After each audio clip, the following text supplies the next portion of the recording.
ہم سے زیادہ اپنے نظریے اور مذہب پر پختہ یقین کا مظاہرہ 20ویں صدی کے آغاز میں ہندوؤں نے کیا، جب انہوں نے قومی ریاستوں کے تصور کے وجود میں آنے کے فوراً بعد اس بات کا اعلان کر دیا کہ ہم قومیت کے علاقائی تصور ٹیریٹوریل نیشنلٹی کو بھارت کی حد تک نہیں مانتے۔ ہم لیگ آف نیشنز کے اس تصور کی بنیادی طور پر نفی کرتے ہیں جس کے مطابق جو جس جگہ پیدا ہوا وہی اس کا وطن ہے۔ ہم ایسا بھارت کے معاملے میں نہیں مانتے۔ یہ صرف اور صرف ہندوؤں کا وطن ہے۔ یہاں پیدا ہونے والا ہر بچہ پیدائشی طور پر ہندو ہے، بشرطے یہ کہ وہ ان قوموں اور نسلوں کے گھر پیدا ہوا ہو جو یہاں دیوتاؤں کے زمانے سے آباد ہیں۔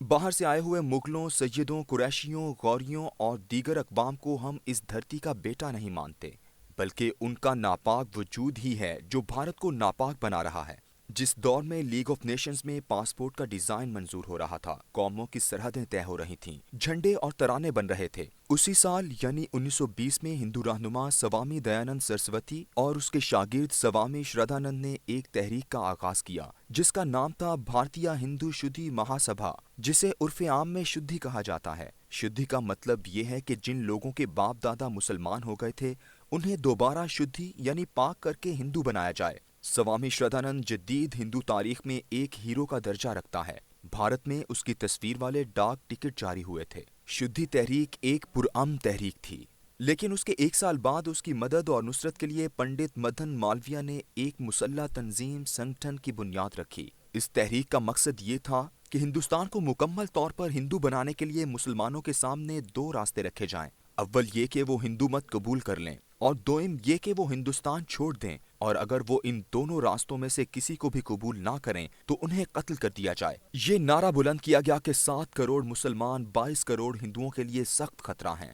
پورے ہندوستان میں سنگٹھن تنظیم کے مراکز قائم کیے گئے جن میں انتہا پسند ہندو نوجوانوں کو مسلمانوں سے لڑنے کے لیے دزشوں، لاٹھیوں، خنجروں، تلوار اور بندوق کے استعمال کی تربیت دی جاتی تھی۔ ایک صدی کی مسلسل جدوجہد آج پورے بھارت میں وہ نتیجہ لے کر سامنے آ چکی ہے جس کا خواب قومی ریاستوں کے تصور کے انکار سے ہندوؤں نے دیکھا تھا۔ ان کے سامنے ایک بہت کٹھن راستہ تھا۔ پوری دنیا ان کے تصور کی نفی کرتی تھی۔ وہ جس بھارت میں رہتے تھے اس کا آئین سیکولر تھا، قومی ریاستوں کے علاقائی تصور کو مانتا تھا۔ وہاں ہر وہ بچہ جو مسلمان، عیسائی، یہودی، بدھ یا کسی اور مذہب کے ماں باپ کے گھر پیدا ہوا اسے ہندوستان کے شہری ہونے کا آئینی حق حاصل تھا۔ اس تصور اور مسلح جدوجہد پر یقین رکھنے والی تنظیم RSS جو 1925 میں ان دونوں تحریکوں کے بطن سے پیدا ہوئی تھی، اسے سب سے پہلے برطانوی حکومت کا سامنا کرنا پڑا۔ اس نے بھارت کی آزادی کی تحریک سے علیحدگی اختیار کر لی اور کہا کہ ہم ایسی آزادی کے قائل ہیں جو براستہ مذہب ہمیں ملے۔ اسی لیے وہ کانگریس کے اس نظریے اور تحریک سے دور رہی جو ہندوستان بحیثیت ایک علاقائی ملک کی آزادی کے لیے چلائی گئی تھی۔ انہوں نے ہندوستان چھوڑو، کوئٹ انڈیا مہم کا بھی ساتھ نہ دیا۔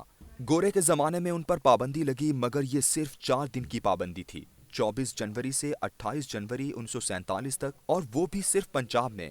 ایک سیکولر ملک، سیکولر آئین اور سیکولر کانگریس قیادت ان کی بدترین مخالف تھی، لیکن انہوں نے منافقت نہیں کی۔ پہلے ہی دن سے انہوں نے بھارت کے آئین کو نہیں مانا اور نہ ہی بھارت کے 3 رنگوں والے جھنڈے کی عزت کی، بلکہ اس کے مقابلے میں گیروی رنگ کے ہندو مذہبی جھنڈے کو سربلند کیا۔ ان کے رکن نتھو رام گوڈسے نے گاندھی کو قتل کیا جس کی وجہ سے ان پر آزادی کے فوراً بعد پہلی پابندی لگی۔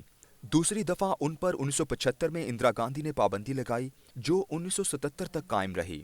ہندو مذہب کی بنیاد پر ہندوتوا کے قیام کے راستے میں لاتعداد رکاوٹیں تھیں۔ انگریز اس تصور کے خلاف تھا اور تمام عالمی طاقتیں رنگ، نسل اور زبان کی بنیاد پر ملکوں کو علاقائی طور پر تقسیم کر رہی تھیں۔ گاندھی اور نہرو خاندان کی مقبول ترین لیڈرشپ ان کے مد مقابل تھی، جس میں گاندھی کو تو باپو کا درجہ حاصل تھا۔ بھارت کا سیکولر آئین ان کے راستے کی سب سے بڑی رکاوٹ تھا۔ وہ 60 سال ان بڑی بڑی مشکلات سے لڑتے رہے۔ ان کے سینے میں ایک ہی نعرہ تھا، ہندو مت۔ ہندوستان پر صرف ہندو کا حق وطنیت اور مسلمانوں سے نفرت۔ 60 سال کی جدوجہد کے بعد انہیں یقین ہو گیا کہ ہماری کوششوں کے بعد اب جمہوریت ہی ان کے تعصب کی آبیاری کے لیے بہترین راستہ ہے۔ بھارت میں ہندو اکثریت میں ہے اور جمہوریت ہی وہ واحد نظام ہے جو اکثریت کی آمریت قائم کرتا ہے۔ اس کے بعد کے 40 سال وہ اس آمریت کے قیام کی جدوجہد کے لیے الیکشن لڑتے رہے اور آج آسام سے کشمیر تک یہ آمریت جمہوری طور پر نافذ ہو چکی ہے۔ آج بنیادی طور پر بھارت کے مسلمانوں کو شہریت سے انکار کیا جا چکا ہے، اب صرف اس کا مرحلہ وار نفاذ باقی ہے۔